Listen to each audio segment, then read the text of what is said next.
হযরত আবু হুরায়রা রাদিয়াল্লাহু তাআলা হতে বর্ণিত, রাসূলুল্লাহ সাল্লাল্লাহু আলাইহি ওয়াসাল্লাম বলেন, বনি ইসরাইলের মধ্যে 3 ব্যক্তি ছাড়া আর কেউ দোলনায় কথা বলেনি। 1. ঈসা ইবনে মারিয়াম। মারিয়াম আলাইহিস সালামের গর্ভে ঈসা আলাইহিস সালাম অলৌকিকভাবে জন্মগ্রহণ করলে লোকজন তার ব্যাপারে সন্দেহান করে। তখন মারিয়াম আলাইহিস সালামের ইঙ্গিতে মূসা আলাইহিস সালাম তার মাতার পক্ষ থেকে জবাব দিলেন, বললেন, আমি আল্লাহর দাস। তিনি আমাকে কিতাব ইনজিল প্রদান করেছেন এবং আমাকে নবী করেছেন। আমি যেখানে থাকি তিনি আমাকে বরকতময় করেছেন। তিনি আমাকে জোরালো নির্দেশ দিয়েছেন যতদিন জীবিত থাকি ততদিন সালাত ও যাকাত আদায় করতে এবং আমার মায়ের অনুগত থাকতে। আল্লাহ আমাকে উদ্ধত এবং হতভাগা করেনি। আমার প্রতি শান্তি যেদিন আমি জন্মগ্রহণ করেছি, যেদিন আমি মৃত্যুবরণ করব এবং যেদিন জীবিত পুনরুত্থিত হব। সূরা মারিয়াম। 2. সাহেবে জুরাইজ। জুরাইজের সাথে সংশ্লিষ্ট একটি বাচ্চা। জুরাইজ একজন আবেদ বান্দা ছিলেন। তিনি নিজের জন্য একটি ইবাদতগাহ তৈরি করলেন। তিনি সেখানে থাকা অবস্থায় একদিন তার মা সেখানে আসলেন। এ সময় তিনি সালাতে রত ছিলেন। তার মা বললেন, হে জুরাইজ। তখন তিনি মনে মনে বলেন, হে প্রভু, এদিকে আমার সালাত আর অন্যদিকে আমার মা।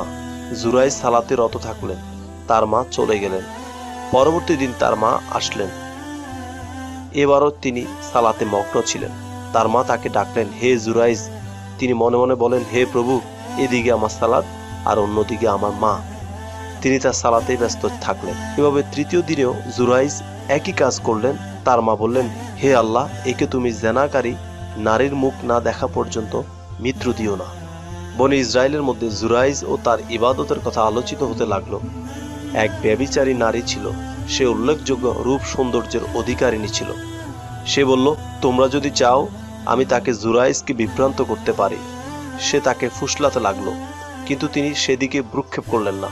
অতঃপর সে তার ইবাদতগাহের কাছাকাছি এলাকায় এক রাখালের কাছে আসলো। সে নিজের উপর তাকে অধিকার দিল এবং উভয় ব্যভিচারে লিপ্ত হলো। এতে সে গর্ভবতী হলো। সে বাচ্চা প্রসব করে বলল, এটা জুরাইজের সন্তান। বনি ইসরাইল ক্ষিপ্ত হয়ে তার কাছে এসে তাকে ইবাদতগাহ থেকে বের করে আনলো। তার ইবাদতগাহ ধূলিসাৎ করে দিল এবং তাকে মারধর করতে লাগলো।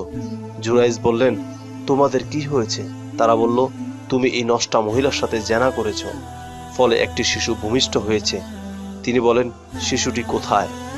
তারা শিশুটিকে নিয়ে আসলো। জুরাইজ বললেন, আমাকে একটু সুযোগ দাও, সালাত আদায় করে নি। তিনি সালাত আদায় করলেন। সালাত শেষ করে তিনি শিশুটির কাছে এসে তার পেটে খোঁচা দিয়ে জিজ্ঞেস করলেন, হে শিশু, তোমার পিতা কে? সে বলল, আমার পিতা অমুক রাখাল। উপস্থিত লোকরা তখন জুরাইজের নিকটে এসে তাকে চুম্বন করতে লাগলো এবং তার শরীরে হাত বুলাতে লাগলো। আর তারা বলল, এখন আমরা তোমার ইবাদতগাহটি সোনা দিয়ে তৈরি করে দিচ্ছি।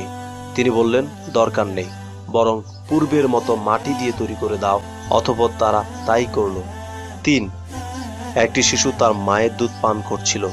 এমন সময় একটি লোক দ্রুতগামী ও উন্নত মানের একটি পশু সাওয়ার হয়ে সেখান দিয়ে যাচ্ছিল। তার পোশাক পরিচ্ছদ ছিল উন্নত। শিশুটির মা বলল, হে আল্লাহ, আমার ছেলেটিকে এই ব্যক্তির মতো যোগ্য করো। শিশুটি দুধ পান ছেড়ে দিয়ে লোকটির দিকে এগিয়ে এসে তাকে দেখতে লাগলো। অতঃপর বলল, হে আল্লাহ, আমাকে এই ব্যক্তির মতো করো না। অতঃপর ফিরে এসে পুনরায় মায়ের দুধ পান করতে লাগলো। বর্ণনাকারী বলেন, আমি যেন এখনো দেখছি রাসূলুল্লাহ সাল্লাল্লাহু আলাইহি ওয়াসাল্লাম শিশুটির দুধ পানের চিত্র তুলে ধরছেন এবং নিজের তর্জনীর মুখে দিয়ে চুষছেন। তিনি বলেন, লোকরা একটি বাদীকে মারতে মারতে নিয়ে যাচ্ছিল আর বলছিল, তুমি জেনা করেছ এবং তুমি চুরি করেছ। মেয়ে লোকটি বলছিল, আল্লাহ আমার জন্য যথেষ্ট, তিনি আমার উত্তম অভিভাবক। শিশুটির মা বলল, হে আল্লাহ, তুমি আমার সন্তানকে এই নষ্টা নারীর মতো করো না। শিশুটি দুধ পান ছেড়ে দিয়ে মেয়েটির দিকে তাকালো। অতঃপর বলল, হে আল্লাহ, তুমি আমাকে এই নারীর মতো করো।